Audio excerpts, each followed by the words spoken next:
آج جو علماء انشورنس کو حرام کہتے ہیں نا, انشورنس والے بڑے مزین دلائل بیان کرتے ہیں. ایکچولی جب آپ اپنے ابا کی وہ بیمہ کرواتے ہیں تو اگر آپ کے ابا کا انا للہ ہو گیا, آپ یتیم ہو گئے, تو انشورنس کمپنی آپ کے ساتھ اتنا تعاون کرے گی. تو ایکچولی یہ آپس کے تعاون کی ایک بڑی زبردست صورت ہے. مفتی صاحب تو مروا دیں گے, ہیں انشورنس نہیں کراؤ, آپ کی گاڑی کو حادثہ ہو گیا, کلیم کر کے آپ کو اتنے پیسے مل جائیں گے. علماء کہتے ہیں بھائی جو حرام ہے وہ کیا ہے, یہ تعاون کی جائز صورت نہیں ہے, اس لیے کہ یہ قمار ہے, ایک طرح کا جوا ہے. ابا مر گئے تو مل جائیں گے, نہیں مرے تو جوا تو جوا ہوتا ہے نا, داؤ پہ رقم لگائی جا رہی ہے نا. گاڑی کو ایکسیڈنٹ, دیکھو انشورنس والے ایک چیز بتاتے ہیں اپنے مطلب کی. ایکچولی آپ کے انشورڈ ہونے سے آپ کو یہ فائدہ ہوگا کہ آپ انشورڈ ہیں, یعنی آپ کو کچھ بھی ہوا حادثہ نا تو آپ کو پیسے ملیں گے. یہ نہیں بتاتے کہ حادثہ نہیں ہوا تو کیا ہوگا, آپ کے پیسے ڈوب جائیں گے. حادثہ ہونا یقینی ہے, یقینی ہے کیا, نہیں ہے نا. حادثے ہونے کا چانس 1% ہوتا ہے, لہذا 1% چانس ہے کہ آپ کو پیسے ڈبل کر کے مل جائیں. 99% چانس ہے کہ آپ کی جو پریمیم ہے, جو قسطیں وہ تو بہرحال کہاں گئی, تیل لینے گئی. اور اگر وہ بزنس میں اسے لگا دیتے ہیں تو سود دیتے ہیں, پھر وہ سودی لین دین ہے. تو اس لیے یہ قمار ہی ہے, یہ غرر ہے, قمار ہے, یہ جائز نہیں ہے, حرام ہے, چاہے کتنا اچھا لیبل لگاؤ.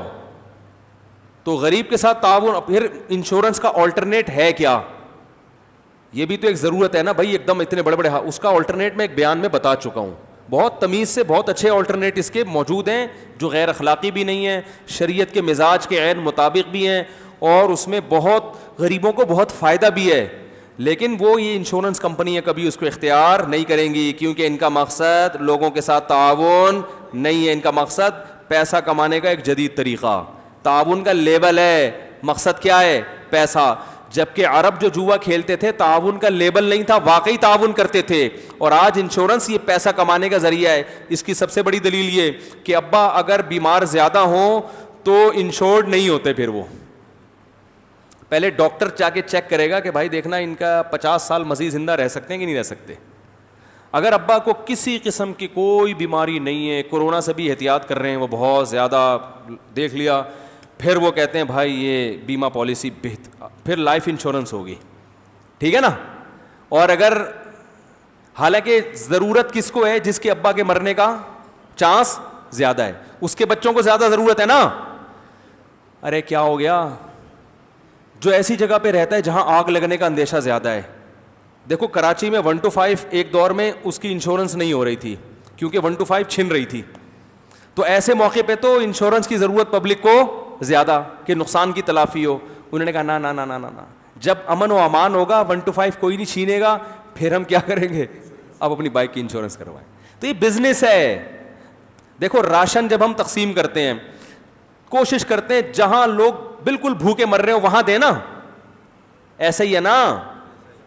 اور اگر آپ راشن تقسیم کر رہے ہو ڈیفینس میں ہزار گز کے بنگلوں میں جا کے, اس کا مطلب یہ راشن کا لیبل ہے, مقصد کچھ اور ہے. تو انشورنس والے بھی جو جتنا بیمار ہوگا اس کی انشورنس کا پروفٹ اتنا ہی کم ہوگا, یا بلکہ ہوگا, بعض کا تو ہوتا ہی نہیں ہے. اب دیکھو کل کسی نے پھانسی کے پھندے پہ چڑھنا ہے, اس کے چھوٹے یتیم بچے ہیں, وہ بیچارے بالکل رل جائیں گے. اب کوئی انشورنس کروانے جائے کہ میرے ابا کے جو ہے نا لائف انشورنس کر لیں, وہ مر جائیں گے تو ہمیں پیسے وہ کھائیں گے, چلو نکل یہاں سے, ہم کو پاگل ہیں کیا.